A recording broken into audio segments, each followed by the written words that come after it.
Good morning, everybody. Welcome back to the channel. It's October 7th, 2024, and today we're going to be delving into themes of time traveling DNA demons who wear shape-shifting skin suits, as well as the bipartisan worldwide effort to sever your communication to your children while they're in school. I know there are also some worldwide events going on. It's so crazy. Like, why isn't there ever any damage to Israel ever? Like, all the countries of the world defend Israel. But yet the wake of destruction that they leave around the world is probably about 50 times higher than what they ever experience. I don't know. Just might want to start asking yourself some questions about that, about how they control Hollywood, which is all the stuff that we decode, all of the Kabbalistic magic, predictive programming, and all of this. Just really weird to me.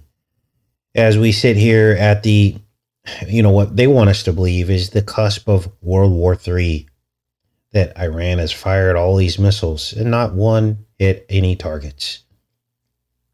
Now, Iran is not denying this, but it just begs the question, doesn't it? Very bizarre. We're not going to talk too much about that today. You guys are probably sick to death of hearing about that conflict over there, as I am myself. I just quietly observe and essentially understand that there's a reason why Israel is at the center of the world stage all the time, pretty much. It's also interesting how we never hear any opinion out of Israel about Ukraine, ever. Never. So, what are we going to get into today? Well, we're also going to get into celebrity deaths. Some very kind of weird celebrity deaths. I mean, many of these people were old, but we're going to look into some of these numbers because there are some very weird synchronicities surrounding their deaths that shouldn't be there, right? And let's start with this cell phones in school thing. When our children are threatened, it feels like a shot through the heart, doesn't it? When we see our children suffer, and we would do anything for them. And when they suffer, we suffer. So it makes sense that the controllers would leverage our children against us to induce us to maybe give up some rights or do things we otherwise wouldn't do. And this is why I feel the worldwide school shootings that we endured under the Obama administration were so effective at changing gun laws, or at least starting a discussion that no one thought we would ever have. Because people thought to themselves, if we can't keep our children safe, then maybe we should give in. What we're going to talk about today, you're not even going to believe. And this is brand new information that you haven't heard yet. Because what's happening now is a worldwide bipartisan ban of cell phones in school. And it's all happening this year around the world. Let me say that again and listen closely. There is a worldwide ban on cell phones in school across even enemies. Russia, the United States, the UK, Canada, and it's all happening this year. Now, this to me is a huge red flag as to what the future could hold and what these people are planning. A worldwide bipartisan ban on cell phones in school. And this isn't just, a ban while a child is in class, because I think we can all agree that, hey, if you're in session, you should be focused, right? I don't have any problem with that. Put all the cell phones in a giant basket near the door and the child can focus. But they're talking about banning from the time you get on the campus to the time you leave. And it's all around the world. Let's look at some of this proof here. This is crazy. Now, interestingly, Biden was talking about schools and these drills and the psychological effect that it has on children. So this is probably the problem reaction solution. This is the solution. They're like, okay, we'll take the phones, but then we'll throw a bone and we will basically go easier on the children and not terrify them with these drills. Now, we've been talking about this for at least 3 years now, about how our children that are in public school are being psychologically damaged from these drills. You guys, in many cases, they don't even tell the children if the drill is real or not. Does that sound familiar? Remember, drills were the center of the proof that people offered surrounding many types of false flags. There were drills going on during 9/11. There were drills going on during Handy Sook. Now, there's a new law about drills to make them not so traumatic for the children. Now, I don't know what this is. We'll come back to this story, but I want to show you this proof here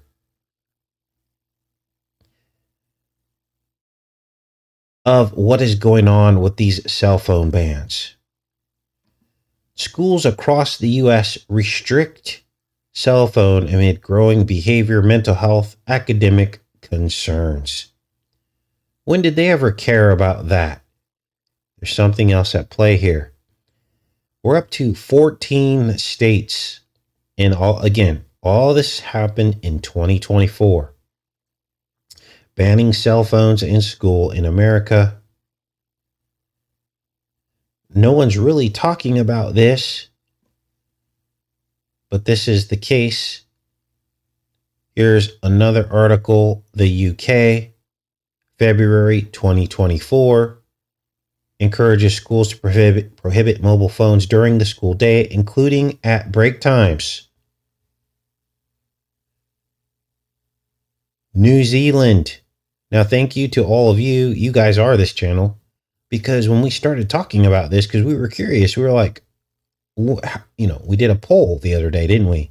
Find out if your country or your state was recently talking about banning phones in school, and unanimously, well, it was like 50% of you, 60% of you said that there was a recent discussion in the last 6 months about this. But what I didn't expect is that people would chime in from other countries and confirm this as well in the same time frame. New Zealand, 2024. As part of a nationwide policy to improve student achievement and reduce distractions, the ban applies to all state schools, from primary to secondary, and include breaks and school trips. Where else? Canada.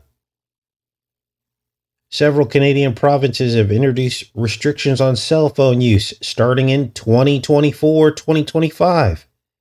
This is a worldwide ban. Now, we're going to talk about why I think this is happening in a minute here, but this is really weird.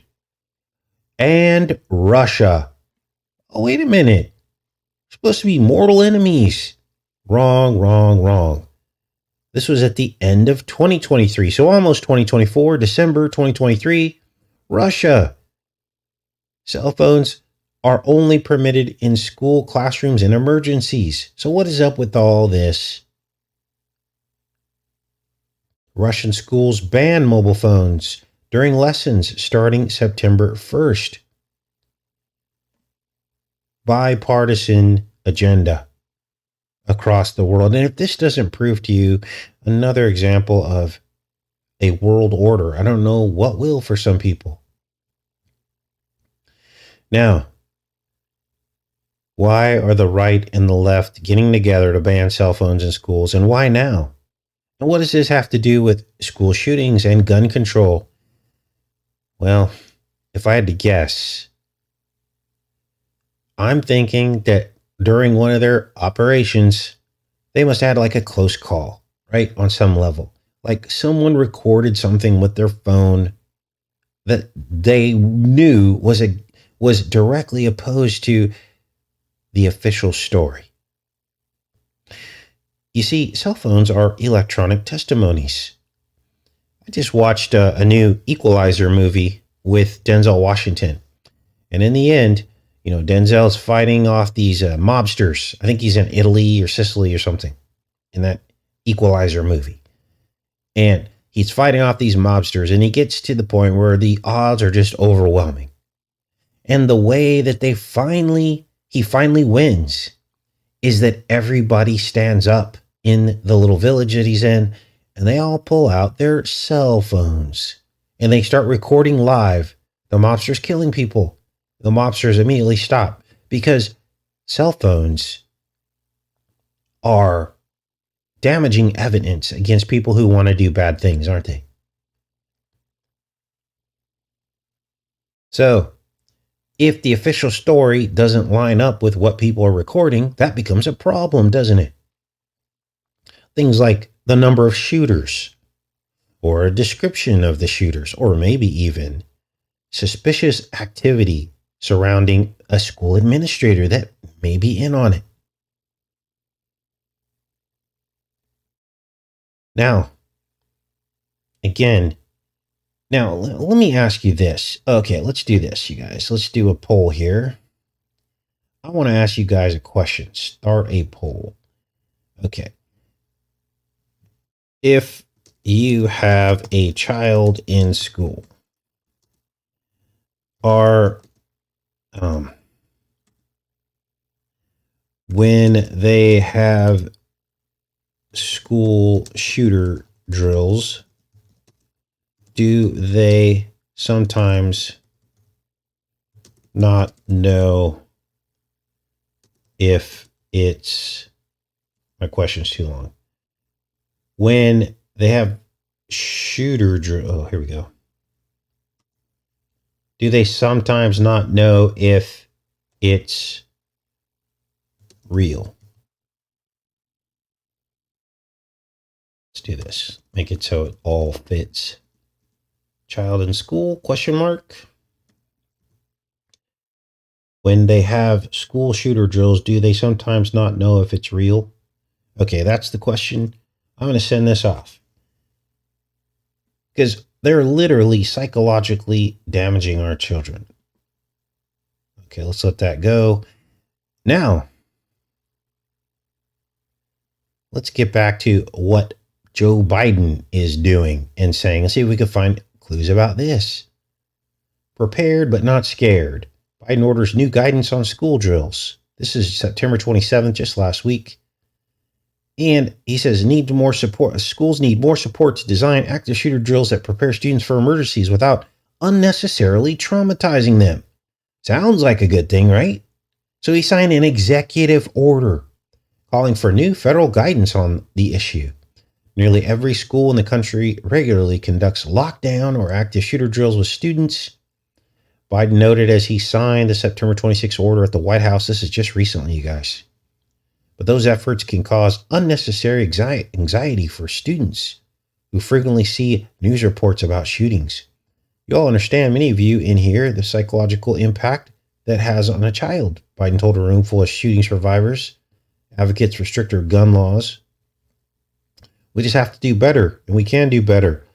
Biden's order, which also includes violence prevention measures, gives the federal departments of education, Homeland Security, Health and Human Services until mid-January to create new guidance for schools and higher education institutions on how to create, implement, and evaluate evidence-informed, effective, and age and developmentally appropriate school-based drills that consider the needs of students with disabilities and don't provoke unnecessary fear. So they're still in talks about this, of how to come up with these guidelines. The order comes after complaints from many educators about over-realistic drills, some involving firing of blanks in school hallways and the use of fake blood. You guys, what is happening here? It's a horror show at our children's schools. And by taking their cell phones, that's only going to increase the anxiety because they have no way to reach out to their loved ones if something were to go down. Remember, this could be the last conversation you have with your child, and now that's being taken away. Wow. So, states restrict simulation tactics in school drills. I mean, who ever thought this was a good idea to do this? These people are sick. These people are sick.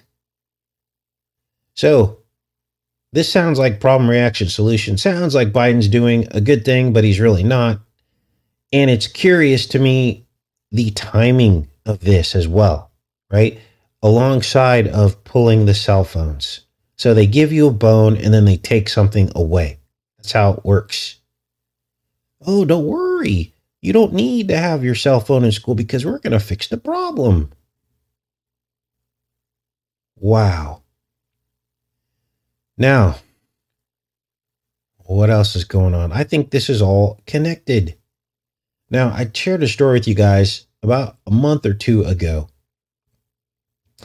Some school administrators showed up to the community center where I live for a small, kind of like a town hall meeting. And we had this discussion of banning cell phones in schools. And it was weird because these people came all the way out to rural Arkansas. There's like nobody here. But the reason why they showed up, because the subject of the meeting wasn't even about cell phones at school at first.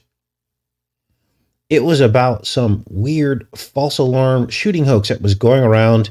It affected many states in the South. Interestingly, it affected most of the states that just got hit by the hurricane. Tennessee, Kentucky. There was a recycled threat, and it turned out to be false, and it was getting shared on Facebook. And it said they were coming to a specific county. And so a lot of the children stayed home. And then all of a sudden, out of nowhere, this subject of cell phones in schools came up during the meeting. I was like, what does this have to do with anything? Anyway, one of the top administrators said that they wanted children's full attention during emergency situations. And if they're distracted by making contact with their parents on the phone, then the teacher loses control of the situation during a shooting. Almost as if they were anticipating that this was going to happen. I mean, these people talk as if they're right around the corner of, like they're 1 day and 1 hour away from a school shooting all the time. How do they think children? Why do they think children are having a problem focusing? Because they think a shooter is going to pop through the door.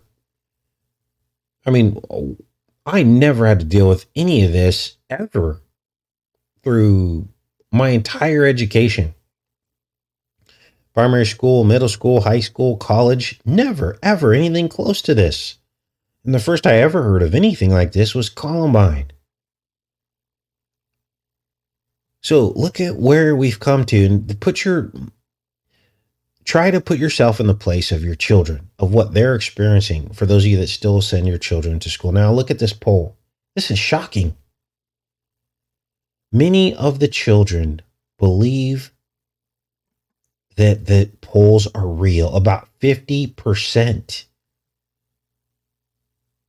Only 63 votes. Please vote on this. But now I know a lot of you don't have children, so this is probably why the number of you voting is so low. But if you have children, or you know someone who does have children, maybe that'll widen the range of this poll here so more people can chime in. If you know people that have children that thought that the drills were real sometimes, and you can chime in as well to this poll. But this is shocking. So let's rewind back to this to this meeting, this local meeting. So these administrators were saying it's a problem. Children aren't focused, especially in an emergency situation. And they didn't want their children in contact with the parents during a shooting. In other words, the school wants to control the situation and contain it. They want to contain all the information coming out of it. Then the lady went on to say, she actually used the word annoying when describing parents who wanted to check in on their child throughout the day. You could see the look of disgust on her face. I was like, whoa, that's not cool. These are not your children. And the fact that, our children are forced to go to school, right? Otherwise, you guys, it's serious business now. It is serious business. Like, if you don't send your child to school after a few days, they get in trouble and you get in trouble. The truancy police is a huge thing now, which sets you up to have your child taken away. CPS can come in if you're not sending your child to school. They were even talking about scenarios of parents who pull their children out of school to go on vacation during the school year. That never used to be a problem or a thing back when I was in school. Now all of a sudden it's a crime to go on vacation for a week or two. And then you come back and maybe your child caught the flu or something. And then they're out for another 3 or 4 days. They can hold your child back now. They can set you up for child neglect and bring CPS, and all these people work together to take away your control as a parent. And we all know the story about you're not allowed to discipline your child. Now, I was over disciplined as a child. Okay. So I understand what it's like for a child to feel terrorized by their parent with physical abuse. I'm not advocating for that. But where we've come now is the complete opposite end of the spectrum. Now I'm going to share a personal story about one of my friends that I went to college with. And she told me she caught now I'm not going to say her name, so I don't want her to, want to give up her privacy. But here is a college educated architectural engineer, works at an architectural engineering firm. Never had any kind of police record in her entire life. Not even so much as a speeding ticket. And her teenage daughter called the cops and said her mother abused her or hit her or something. Now, she was an only child. Her mother put her in sports and all this cool stuff. And she did well for herself coming from, a family where they weren't educated. We had a similar story, the two of us, because no one in my family got college degrees, so we were kind of the first. Applying yourself instead of buying the age-old, oh, you're a victim because you're a minority. No, you're not a victim. It just takes a little bit of application. So we were kind of the first in our families to do that. This is why we were friends. Anyway, here she is. She raises her daughter and got her involved in all kinds of activities, trips, and she was making pretty good money doing what she was doing. So she spoiled her daughter, only to have her daughter turn her back on her and claim, with no marks or anything on her, no bruises. It was simply based on her testimony. Her mother caught a felony charge. A felony.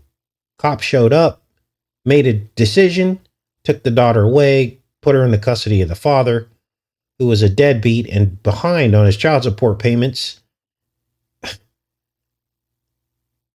on a testimony and a felony. Can you believe this? It took her several years to clear her name because, of course, there was no proof, trumped up charges, and her daughter actually, there is a restraining order against her that's still in place. She can't even see her own daughter, nor does she want to. She's so hurt by this. Now, of course, I wasn't there, but you can tell a person's character, can't you? You can tell a person's character because even you've known them for 30 years. And I saw all the times where she tried to, give her daughter a great life. Got her involved in sports. It's a whole lot more than my mother was able to do. We grew up poor. My mom couldn't put us in sports and stuff. Driving around, uniforms and all that stuff. I played a few sports when I was little. But as soon as I got into middle school and high school, I didn't play sports. or get, go on a whole lot of trips or anything, or get involved with tutors and all. I didn't get any of that. So, wow, crazy, right? So, the pendulum has swung the other way. Now, let's rewind back to this meeting and then we'll get into some of these celebrity deaths. I'm sitting at this meeting and I'm actually waiting for another meeting after this meeting. I wasn't even there for that meeting, but some of my friends were like, "Hey, come early. There's some school administrators here. I guess there was a shooting or something, or a shooting threat." And so I showed up and I caught the tail end of this meeting and I was in shock. Now I raised my hand, of course. I got involved. I said I suggested school marshals that come in, or that could be veterans. Or I suggested arming a trained teacher who may be someone that already goes to the shooting range or has some kind of, there's got to be one teacher at every school that qualifies for this, who's not afraid of weapons and knows how to use one. And guess what happened? Immediately, the idea was shot down. And they said, "No, that's dangerous. We don't need any more guns at school." And then she immediately fabricated some kind of scenario that would almost probably never happen, in which the scenario was, what if the marshal, being a veteran, has flashbacks and goes crazy and kills everybody? Or what if the teacher becomes the active shooter because they're triggered by all the harassment that they get by the children? I was like, what? Oh, yeah, you don't know. Children come up to us and call us M or F'ers and, make fun of us and mock us all day long.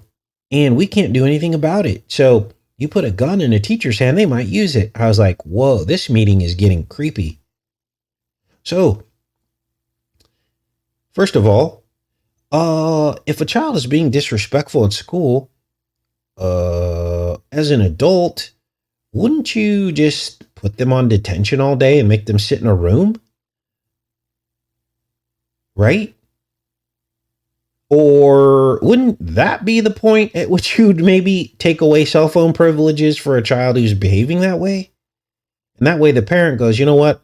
My child is acting up. I better do something. Or juvenile hall.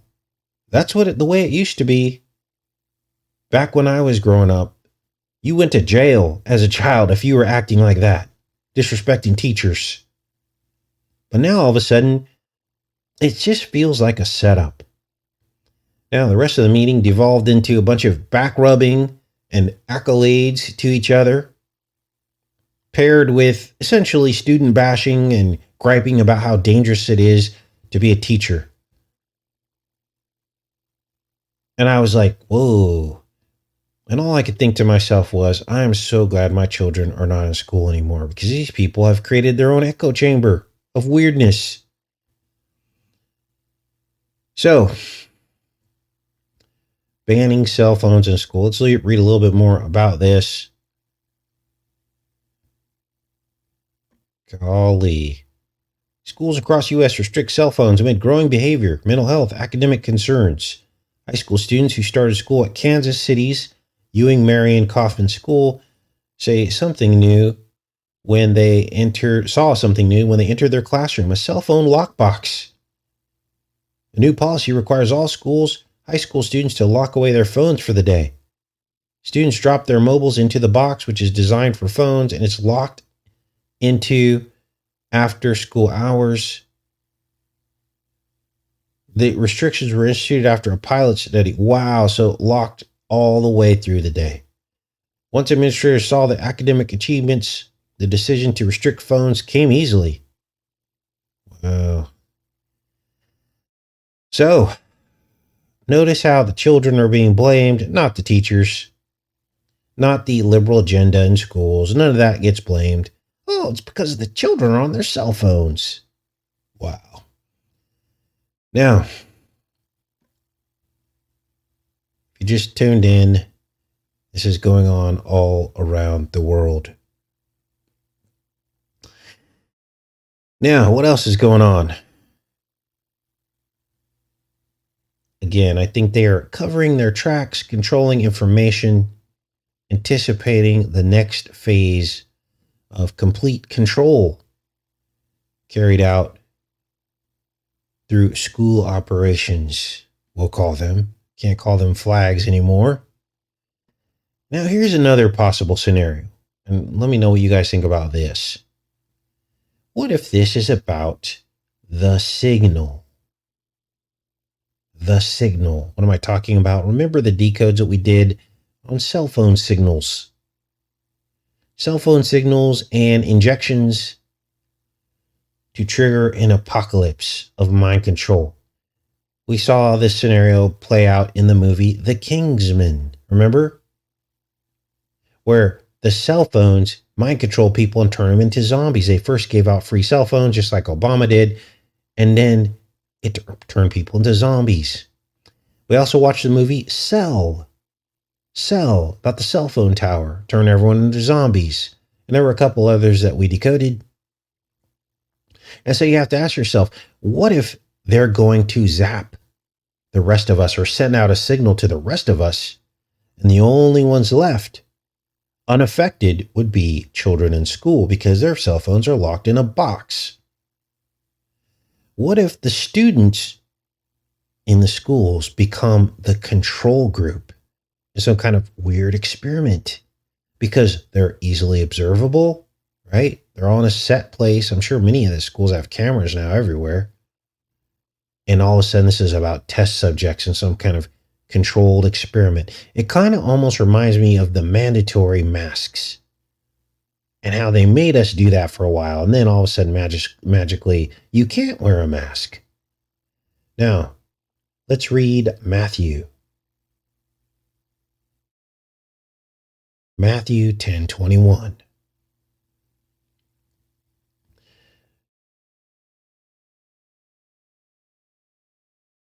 Let's see here. Brother will betray brother to death, and the father his child. Children will rebel against their parents and have them put to death. This is what I think Jesus said about the end times. Children will rebel against their parents and have them put to death. Now, I remember this verse going back to young adulthood, and I thought, whoa, can you imagine being portrayed by your own child, and be put to death for it? But maybe this is where all this is headed. I don't know. Now, what's the solution? We've talked about the problem, about how things have changed dramatically with our children's education. Well, obviously, the solution is not to send your children to school. Homeschool them if you can. If there was ever a reason to homeschool, this might be one of them. It's shaping up to suggest that they are planning something, doesn't it? Now, let's get into the second part of the show today, the strange celebrity deaths. We're going to break all this down by the numbers. And I say strange because these deaths come in groups, don't they? And the numbers seem to line up with the numbers that we cover. It's not so random anymore. Let's talk about this first guy. Many of you remember Kris Kristofferson. I remember one of my favorite sci-fi movies when I was younger was this movie called Millennium.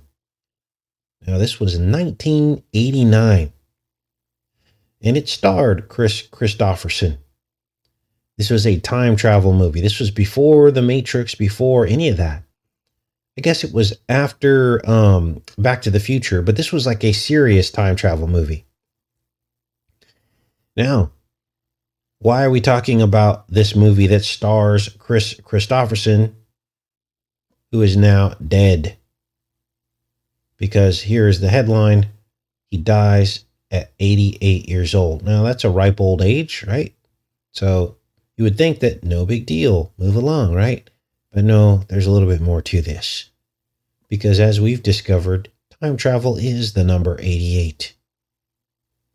In fact, this film even filmed in 19 88. Even though it released in 1989, look at this. It began filming on 4/11, which is 44. 4 times 11 is 44, half of 88, in the year 1988. He died at 88 years old. Now, what is this movie about? Well, it's a bizarre movie. The movie is about this portal. We've talked a lot about portals, haven't we? And there's a device that's used. I don't know if it injects people or not, but we've talked about how fuselages of planes are basically hollow needles. Snakes on a plane, that's basically snakes inside a syringe. And these people from the future basically show up to a plane that is already slated to crash and everyone in it die according to their historical records. Remember, they're from the future. So they show up. Now, why are they taking passengers off of a doomed plane before they die? Well, they bring them back through time to the future, and because in their future, their DNA is all messed up.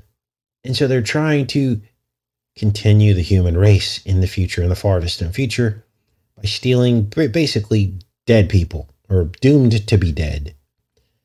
They then replace the bodies or the people with bodies so that when the plane goes down, there's some people left in the wreckage to deal with it. Now, Casey, you're just making stuff up. No. Look at the name Millennium. Let's make this a little bit bigger for those that cannot see it. Look at the title Millennium. You ready for this? Even the word millennium is 88. What do you mean? Well, L is the 12th letter of the alphabet. And N, the letter N, is the 14th letter of the alphabet. Double L's, double N's. So 12 and 14 is 26. L and N. What is 26 reduced down to? 6 and 2 is 8. So the name Millennium even is 88. Now, what else is going on? Well, Chris Christopherson, ripe old age of 88, but I think that there's something else to this. Another construct of the Matrix, a principality, that what you do in life ends up being the age that you die. Now, this goes a level deeper because the movie Millennium is actually based off of this novel here. The novel, 1983. And this was based off of a 1977 story called Air Raid. So this is the chain of custody, if you will.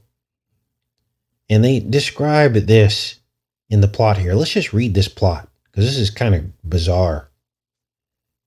Millennium features a civilization that has dubbed itself the Last Age.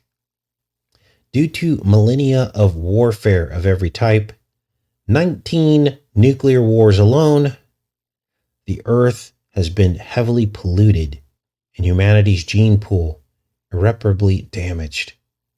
They have thus embarked on a desperate plan, time travel, into the past to collect healthy humans and send them to an uncontaminated planet to rebuild civilization. The time travelers can only take people that will have no further effect on the timeline. Those who have vanished without a trace or died without being observed, otherwise they would be changing the past, which risks a temporal paradox and perhaps even a catastrophic breakdown of the fabric of time. Though they collect everyone they can, they exert a great deal of effort on those destined to die in various disasters, such as sinking ships and crashing airplanes. As such incidents leave no survivors to report interference and change the timeline, they can freely remove the living, but soon to die victims and replace them with convincing corpses they have manufactured in the future. Is all this sounding familiar? I hope it does. This is all about the body snatchers and the twinning and the light and dark side and demonic possession. Though we've been saying is going to happen and is happening. The novel deals with several of the raids, their eventual discovery in the present day, and the fallout that results from changes to the present day reverberating into the future. The story follows Luis Baltimore, who is in charge of a snatch team that goes back into the past to kidnap people who would otherwise die because of the massive pollution and genetic damage she has sustained. She is missing one leg and must get advanced medical treatment daily. Her natural appearance is quite ugly due to skin damage from paraleprosy and other problems. However, she wears a special skin suit, which makes her look whole and beautiful. Wow. So, skin suits. Now, it's interesting because even though this came out in 1983, many of you have noticed that some people appear to be wearing skin suits, don't they? Some people you can actually see like the crease on the side of their face, where it appears as though they're wearing some kind of mask. And of course, we've seen all this play out in movies like Mission Impossible. That's the whole basis of the series Mission Impossible, is these realistic masks people pull over their face to pretend like they're someone else. I think it was in another movie too called Face Off. Same thing. Now, this concept to me is pretty interesting, but of course, impossible. I'm not speaking about this as if it's truth, this whole time travel thing and going back in time and all this, but I think the truth lies somewhere in the middle. I think the real truth of this is time jumping spirits scrambling to find a way into the human bodies before time ends. And these people do wear skin suits. They're shapeshifters. Wow.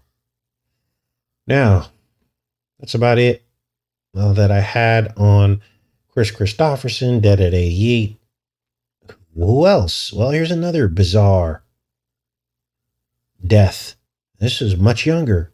Dikembe Mutombo, NBA legend, Hall of Famer, dies of brain cancer at the age of 58. Now, this 58 number keeps coming up, doesn't it? Brain cancer? That's weird. Now, this 58, I won't go into again what all that means, but everybody knows what the 58 means by now. But here's the weird thing. There's an 88 connection to Dikembe Mutombo. He actually was born 88 days after the 88th day of the year, which we know is June 25th, 1966. Wow. So more 88s, time and space, and the last one. Remember the 1983? Well, MLB hit king Pete Rose, dead at 83. So, a lot of sports people going out, and this number 83 again, repeated. Remember, many of you will remember Pete Rose. I believe he was involved in one of the first gambling schemes. Sports gambling. And I think, did he go to jail? I can't remember. But it used to be a big deal to sports gamble. Well, now it's just a thing, right? Now it's just a thing. Like it's legal to gamble with sports now. When did that happen? And of course, people are accusing the NFL of messing with the spread. I just was watching a game last night while I was having Taco Tuesday with my friends. And it was like the Vikings and Green Bay. That's who it was. And it was an old game. And we just put it on while we're eating tacos. I'm not a big football fan. And the whole first half, the Vikings scored like 28 points to 0 against Green Bay. Well, in the second half, somehow Green Bay found their whatever And they came back within a few points of that. And of course, the Vikings never scored again. And what that does is it messes with the spread. And so people who bet a certain way always lose. So now sports betting is a thing, and Vegas is making a ton of money. So is the NFL, by the way. All right, I'm back in the chat, you guys. Good morning. Good morning. So that's about all I had on celebrity deaths and this whole school cell phone thing. It's all rigged. I agree 100%. Pray for peace. Weird. Sports is pretty much just gambling now. Yes, they get you involved in the teams, get you to like a team, and then the next logical step is to put money on that team. They'd rather have you doing that than buying merch. Well, they probably want you to do all of it because you buy merch and then now you've got the identity that you're wearing. So, what about all the storm victims? Absolutely. Yeah, we talked a little bit about that yesterday. You know, Trump actually came out and went to Elon Musk and talked about something about Starlink and getting Starlinks out to people. Now, I do know that Ryan Hall, y'all, has got a trailer full of Starlinks that he's going to take over to the South to help people at least get internet access. Asheville, North Carolina was decimated, as you know. For those of you that are following that, we need to pray for all those people that are dealing with this. Massive hurricane created a lot of damage through the South. And these are places where people chose to live to get away from the beast and to get away from the matrix. Rural areas, mountainous areas. I just saw the very edge of the storm here. It was just a kind of a sustained light rain for a good 24 hours, and that was about it. Hardly any wind or anything, but they had a direct hit over there. So, yeah, a lot of devastation, and which will need a lot of prayers and help. I'm trying to figure out this Starlink connection because it's not an accident that Ryan Hall is sending Starlinks there. I think they bought like hundreds of them or something with donations. And then Trump now talking about Starlink and Elon Musk. I'm not trying to be a naysayer, but I'm just a little bit. I have questions about that. Okay, like I don't know if Starlink is what people need. I think they need supplies, and the internet will be up. But I wonder what the connection is there. You know, I wonder what the connection is there. Why Trump would be hooking up with Elon to get Starlinks. Like, why would Trump care about something like that? Right? To me, it would be, okay, take all your billions, Trump, and Elon take your billions, and just load up the truck with supplies to get them through until everything gets turned back on. To me, that would sound more important. Or set up some shelters, take all the billions. I mean, even if each of them gave $500 million, you could set up 30 shelters, right?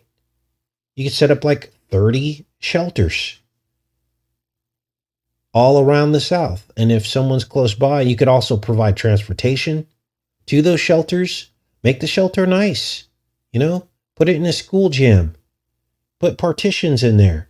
I mean, you could do a lot with $1 billion, couldn't you? Open up some school gyms, put partitions in there with nice porta potties, brand new porta potties, bathroom facilities. I don't know. I mean, doesn't that make a lot more sense than spending a bunch of money on Starlinks and giving people internet access? I mean, what good is internet access if you can't find a nice place to go to the bathroom, or you can't stay warm, or you can't eat food? I don't know. Am I crazy, you guys? I don't know. I'm just saying. And I'm not saying that Ryan Hall, y'all, isn't doing that, because he's doing a lot of supplies as well. It's just, I don't know what this focus on the Starlink thing is. That's what has me a little bit puzzled. To me, it would be, okay, Trump and Elon Musk, the headline should read, Trump and Elon Musk got together and each of them donated $500 million. Okay, so now there's 1 billion, and there will be semi trucks full of food and supplies en route. They could show a map and show like 50 semi trucks full of partitions and all this stuff to set up emergency shelters at gyms all across the South where it was most hit around Asheville, North Carolina. There could be like 5 gyms in North Carolina, and people could just live there until they figure it out, until everything gets turned back on, right? They'll have generators. They could buy generators, whatever else they need, you know? To me, that seems like it'd go a lot further to help people than a bunch of Starlinks. So I'm just asking a question here, you guys. I mean, obviously, they're doing a lot more than I'm doing, right? So I'm not trying to, knock the efforts. If I was doing the efforts, that's what I would do. If I had money, if I had billions of dollars, that's what I would do. I don't know. All right, what else is going on, you guys? Yeah, boats. I mean, yeah, you could do a lot with $1 billion to help people get by for 2 months until the power gets back on. Food, shelter, that's what people need right now.